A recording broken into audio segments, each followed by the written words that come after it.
Hello bachcho, let's see this question. The question says, during vaporization, the change of state from liquid to vapor states occur. The temperature remain constant. Both liquid and vapor states coexist in equilibrium.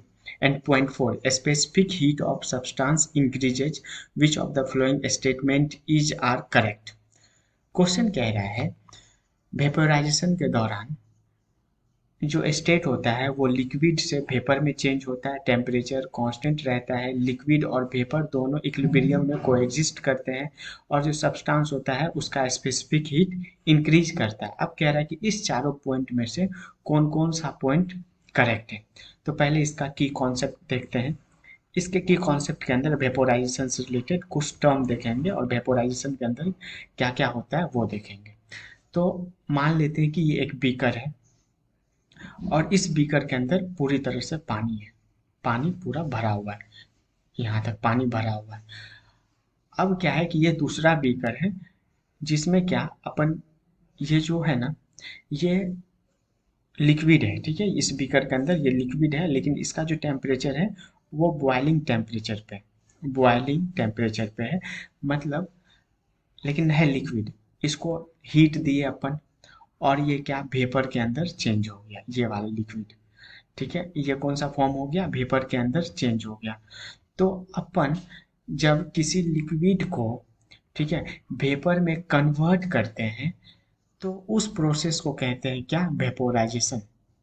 उस process को कहते हैं vaporisation. अब होता क्या है ना कि वेपोराइजेशन पहले तो इरिवर्सिबल प्रोसेस होता है, उसके बाद जब लिक्विड से वेपर में चेंज हो रहा होता है उसको कहते हैं वेपोराइजेशन। मतलब वेपोराइजेशन के अंदर क्या होता है, state change. State change, state में कैसा चेंज, लिक्विड से वेपर। उसके बाद वेपोराइजेशन के अंदर टेम्परेचर जो होता है वो कांस्टेंट होता है, ठीक है। मतलब जैसे मान लेते कि ये वाटर था तो वाटर 100 डिग्री सेल्सियस पे था और जब ये वेपोराइजेशन के अंदर गया तो वेपर में कन्वर्ट हो गया लेकिन टेम्परेचर अभी भी 100 डिग्री ही रहेगा।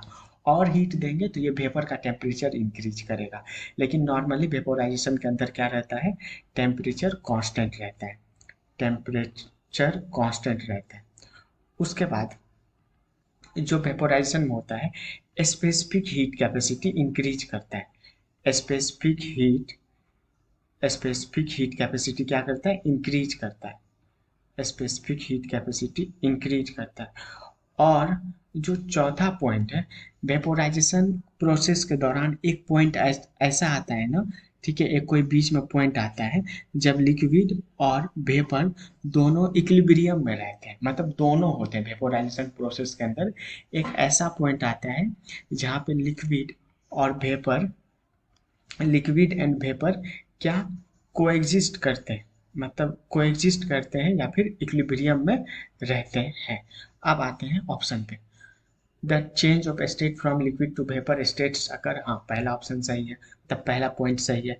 टेम्परेचर कांस्टेंट रहता है, दूसरा भी सही है।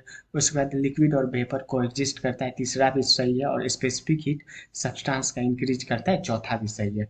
तो hence option number D is the right answer. Hope you understood it well, best of luck.